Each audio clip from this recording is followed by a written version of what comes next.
పోతుంది అదే నా దగ్గర ఉంది అది.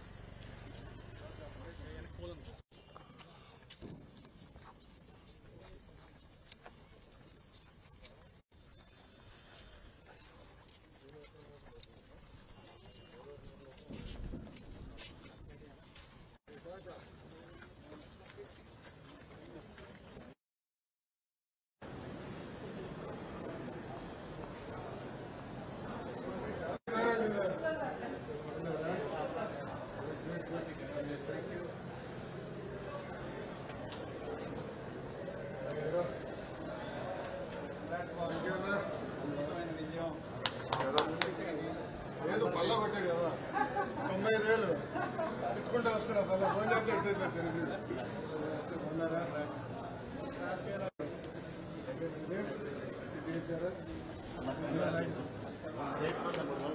నెంబర్ 2 పళ్ళ 95 పెట్టాడు తిట్టుకుంటూ వచ్చా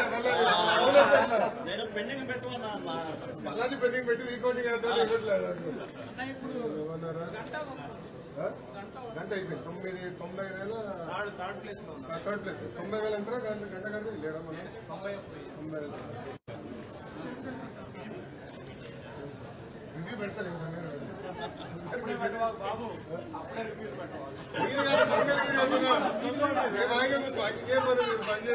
కంగ్రాచులేషన్స్ సూపర్ వచ్చిందన్నా ఖచ్చితంగా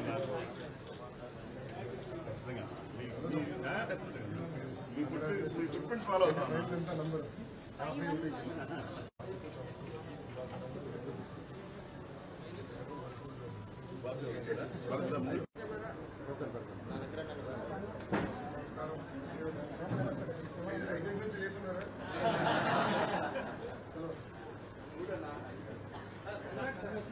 అంతా కలుస్తాం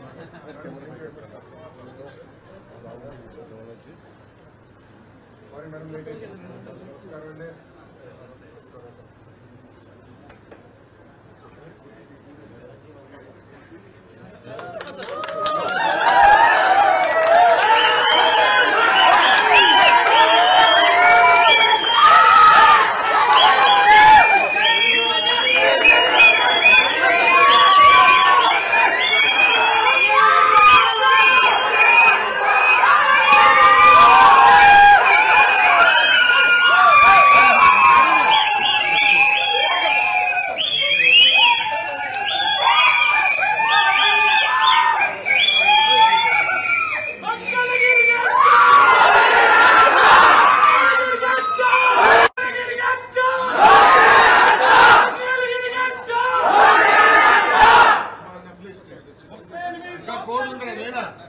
నాపైన కేసులు పడుతుంది అమ్మా నరేష్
అయిపోయింది నేను వచ్చి బంగాళీ అయిపోయింది ఏం లేట్ మేడం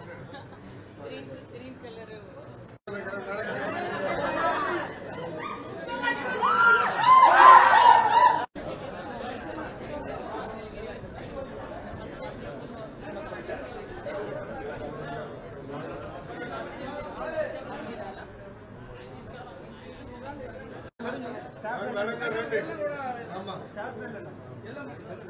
వచ్చేసింది మేడం మేడం ఒకసారి మేడం సార్ సార్ ఒకసారి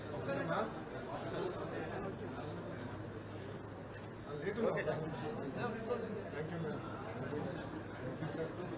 అందరి సహకారం ఉండాలి.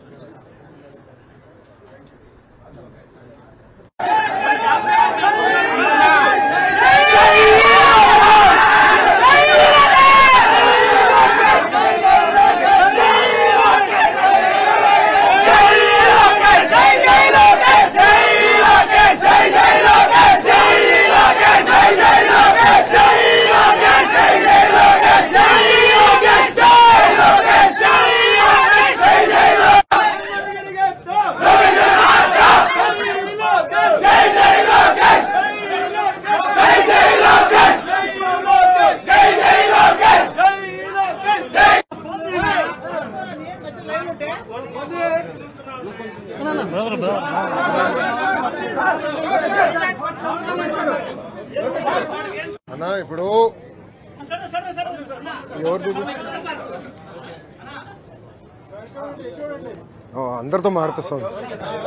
మీడియా మిత్రులందరికీ నా నమస్కారం. ఈరోజు ఆంధ్ర రాష్ట్ర ప్రజలు తెలుగుదేశం, జనసేన, భారతీయ జనతా పార్టీ పైన పవిత్రమైన బాధ్యత పెట్టారు. అది దారి తప్పిన రాష్ట్రాన్ని సరైన దారిలో పెట్టేదానికి, ఉద్యోగాలు లేని రాష్ట్రంలో ఉద్యోగాలు కల్పించేదానికి, సంక్షేమ అభివృద్ధి రెండు జోడెద్దుల బండిలాగా తీసుకెళ్లేదానికి ఒక పవిత్రమైన బాధ్యత మాకు ఇచ్చారు. ఆ బాధ్యతను నెరవేర్చడానికి ఆర్నిసలు మేము అందరం కష్టపడతాం, కలిసిగట్టిగా పనిచేస్తాం.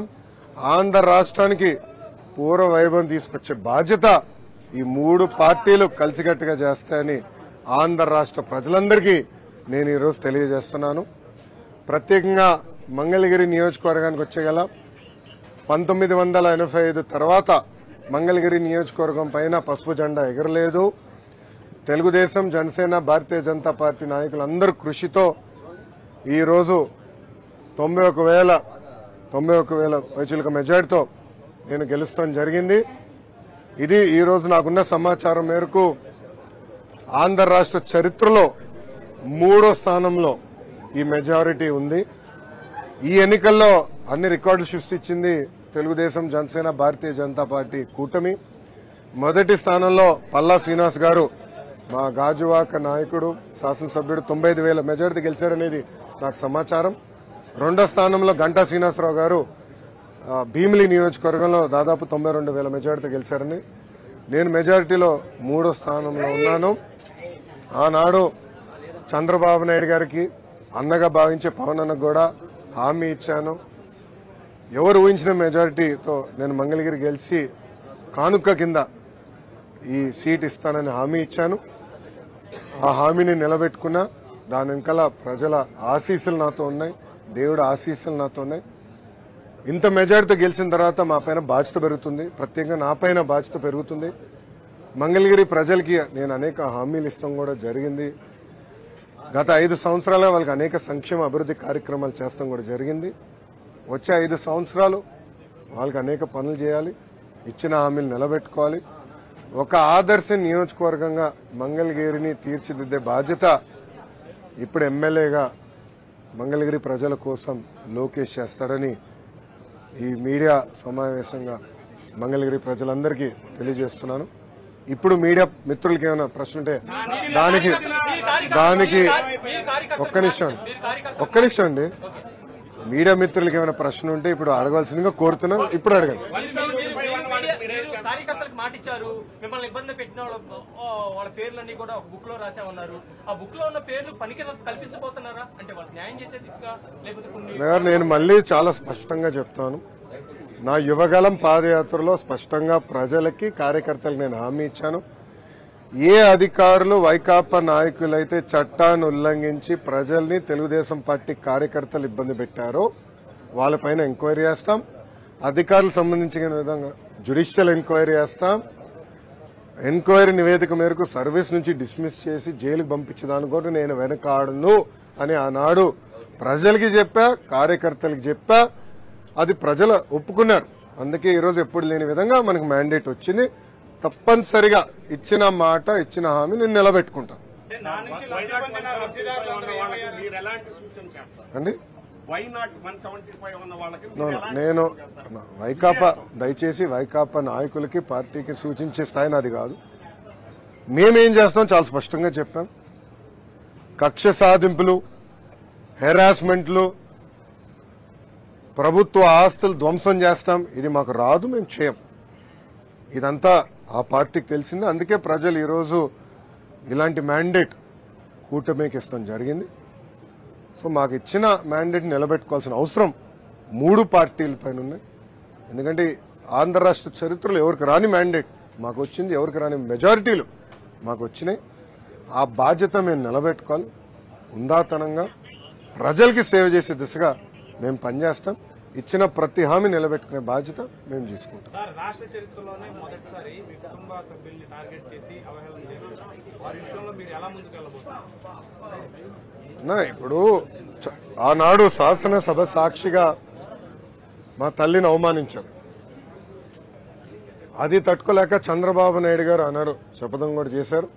మళ్ళీ ముఖ్యమంత్రిగా ఈ సభలో అడుగు పెడతానని ఆనాడు చెప్తాం జరిగింది. ప్రజలు అది గమనించారు. అందుకే ఇలాంటి మ్యాండేట్ మాకు ఇచ్చారు. మీరు ఈ ఎన్నికల ప్రచారంలో కానివ్వండి, గతంలో మేము అధికారంలో ఉన్నప్పుడు కానివ్వండి, ఎప్పుడు కుటుంబ సభ్యులు జోలికి వెళ్ళలేదు.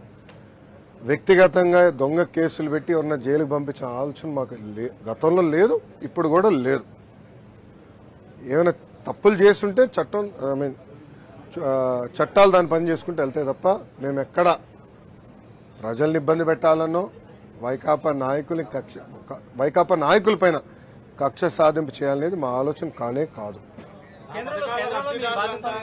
కేంద్రంలో మీరు భాగస్వామి ఉన్నారు. ఇప్పుడు కేంద్రానికి రావాల్సిన, అంటే రాష్ట్రానికి రావాల్సిన రాయితీల్లోనూ కొన్ని హక్కుల్లోనూ వాటి విషయంలో ఏ విధంగా గతంలోనే చెప్పాము. నేను కూడా ప్రధానమంత్రి గారు ఉన్నప్పుడు నేను మాట్లాడటం కూడా జరిగింది. ఆంధ్ర రాష్ట్రానికి అనేక పెండింగ్ ప్రాజెక్ట్స్ ఉన్నాయి. అదేవిధంగా విభజన చట్టంలో మనకు రావాల్సిన అనేక విషయాలపైన స్పష్టత రావాలి. మనకు హామీలు కూడా నిలబెట్టుకోవాల్సిన బాధ్యత కేంద్ర ప్రభుత్వం పైన ఉంది, రాష్ట్ర ప్రభుత్వాల పైన ఉన్నాయి. అమరావతి అవ్వచ్చు, పోలవరం అవ్వచ్చు, వెనుకబడిన జిల్లాల అభివృద్ధి కావచ్చు, ఇవన్నీ ఉన్నాయి. ఇవన్నీ కలిసికట్టుగా మేము ముందరికి వెళ్తాం. ఇవన్నీ గతంలోనే పొత్తులోకి వెళ్లే ముందే వాళ్ళతో మాట్లాడాం, చర్చించాం. స్పష్టమైన హామీ వాళ్ళు ఇచ్చారు. దాని మేరకు పొత్తుకు వెళ్ళాం.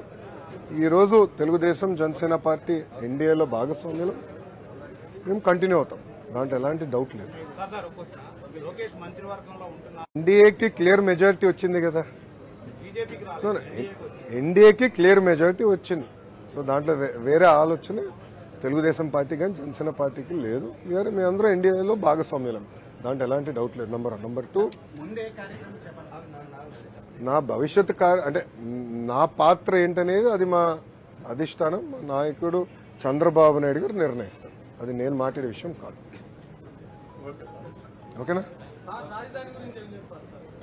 ఒకే రాష్ట్రం ఒకే రాజధాని, అది అమరావతి. తెలుగుదేశం జనసేన భారతీయ జనతా పార్టీ నాయకులం అందరం కూడా ఆ మాట పైన కట్టుబడి ఉన్నాం. రాజధాని లేని రాష్ట్రానికి రాజధాని అవసరం. కానీ అదేవిధంగా అభివృద్ధి వికేంద్రీకరణ పనులు ఏదైతే ఆనాడు ప్రారంభించామో, ఇప్పుడు అనంతపూర్కి కియా మోటార్స్, చిత్తూరు జిల్లాకి అనేక ఎలక్ట్రానిక్స్ తయారు చేసే పరిశ్రమలు, కడప జిల్లాకి స్పోర్ట్స్, అలా స్పష్టమైన హామీలు గతంలో ఇచ్చాం. హామీలు కూడా నిలబెట్టుకున్నాం. కొన్ని చేయలేకపోయాం, టైం సరిపోలేక. ఈసారి ఇచ్చిన ప్రతి హామీ నిలబెట్టుకునే బాధ్యత మేము తీసుకుంటాం. అన్ని జిల్లాలు సమగ్ర అభివృద్ధి చేసే బాధ్యత కూడా తెలుగుదేశం జనసేన భారతీయ జనతా పార్టీ ప్రభుత్వం తీసుకుంటాం. టూ అర్లీ అన్నాయని. ఎందుకంటే చంద్రబాబు నాయుడు గారు మేము ఇప్పుడు వాళ్ళలాగా డేట్లు ముహూర్తాలు మేము ఫిక్స్ చేసుకోమండి. ప్రజలు తీర్పు వచ్చిన తర్వాత చేయాల్సిన పనులు ఉంటాయండి. ప్రజలు తీర్పు రాకుండా ముందర మేమే ప్రమాణ స్వీకారం ఎక్కడ చేస్తాం, పలానా టైం చేస్తాం ఏనాడు మేము అనలేదు, అన్నాం. ఈరోజు తీర్పుని మేము అద్భుతమైన తీర్పు ఇచ్చారు. ఆ తీర్పుని మేము స్వాగతిస్తున్నాం, గౌరవిస్తాం. అది ఇద్దరు ఇప్పుడు పవన్ కళ్యాణ్ గారు, బాబు గారు కూడా కలవబోతున్నారు. కూర్చుని అన్ని విషయాలు మాట్లాడుకున్నారు. అది ఎప్పుడు ఏంటనేది నాయకులందరూ నిర్ణయిస్తారు. రేపు మళ్ళీ ఎన్డీఏ కూడా మీటింగ్ ఉంది. సో అన్ని జరగాలి, ఎంత డిసైడ్ చేస్తాం. కలిసికట్టుగా పనిచేశాం. మీరు చూస్తే 21 సీట్లకి 21 సీట్లు జనసేన పార్టీ గెలిచింది. 10 ఎమ్మెల్యే సీట్లు 8 స్థానాలు భారతీయ జనతా పార్టీ గెలిచింది. తెలుగుదేశం పార్టీ కూడా ఎప్పుడు రాని విధంగా మాకు వచ్చిన మెజారిటీ స్థానాలు మేము కూడా కైవసం చేసుకుంటాం జరిగింది. కలిసికట్టుగా మేము ప్రయాణిస్తాం. ప్రజలు ఒక బాధ్యత పెట్టారు మా పైన. 3 పార్టీలు కలిసికట్టుగా పనిచేయాలి. దారి తప్పిన రాష్ట్రాన్ని సరైన దారిలో పెట్టాలి. గతంలో ఈ ప్రభుత్వం చేసిన పొరపాట్లని మేము చేయకూడదు. ఇసుక విధానంలో కానివ్వండి, మద్యం విధానంలో కానివ్వండి, రెవెన్యూ విధానంలో కానివ్వండి, అన్నీ పకడ్బందీగా మేము సంస్కరణలు తీసుకురావాలి. ప్రజలు ఏ ఆశయాలతో అయితే మమ్మల్ని గెలిపించారో అది నిలబెట్టుకోవాల్సిన బాధ్యత మా పైన. ఈ రోజే రిజల్ట్స్ వచ్చినాయి. మీరు చంద్రబాబు నాయుడు గారు కన్నా స్పీడ్గా ఉన్నారు స్వామి. మొత్తం రిజల్ట్స్ రానివ్వండి. ఇప్పుడు మంగళగిరి ఫర్ ఎగ్జాంపుల్ ఎన్ని బూత్లో నెగిటివ్ వచ్చింది, పాజిటివ్ వచ్చింది మేము డిస్కస్ చేస్తున్నాం. కనీసం ఒక 6 రోజులు మాకు సమయం ఇవ్వండి, కొంచెం సమీక్ష చేసుకుంటాం. దాని తర్వాత స్పందిస్తాం. సార్, ప్రధాన ప్రతిపక్షం లేకుండా అసెంబ్లీకి వెళ్ళబోతున్నారు, ప్రభుత్వాన్ని ఫామ్ చేయబోతున్నారు, ఎలా ఉంటుంది? ఇప్పుడు ప్రతిపక్ష నాయకుడు ఉన్నాడా లేదా, హోదా ఉందా లేదా అనేది డిఫరెంట్ స్టోరీ. ప్రజలు ఒక పవిత్రమైన బాధ్యత మాకు ఇచ్చారు. దారి తప్పిన రాష్ట్రం సరైన దారిలో పెట్టారు. ఇప్పుడు గంజాయి విషయం తీసుకుందాం. తరాలే నాశనం అయిపోయింది. అది మనం కట్టడి చేయాలి. రెవెన్యూ విషయం ఉంది, ల్యాండ్ టైటిలింగ్ యాక్ట్, ఒక పనికిమాల చట్టం, అది చెప్పాం. దాని తర్వాత మెగా డిఎస్సి హామీ ఇచ్చాం. ఆ డిఎస్సి మేము హామీని నిలబెట్టుకుంటాం. ఇట్లా స్పష్టమైన హామీలు ప్రజలకు మేము ఇచ్చాం. ఆ హామీలు కలిసికట్టుగా మేము నిలబెట్టుకుంటాం. ఆంధ్ర రాష్ట్రానికి కేంద్రం నుంచి రావాల్సిన నిధులు కూడా తీసుకొచ్చే బాధ్యత కలిసికట్టుగా తీసుకుంటాం. ఓకేమ్మా? సాక్షి లేదా? నో సాక్షి? పర్లే ఎన్టీవీ మిత్రులు, టీవీ9 మిత్రులు కూడా వచ్చారులేండి. పర్లే మరో సాక్షి ఉన్నారులేండి. ఓకే గురుగారు, థ్యాంక్ యూ. ఉంటాను సార్. అందరు నమస్కారం.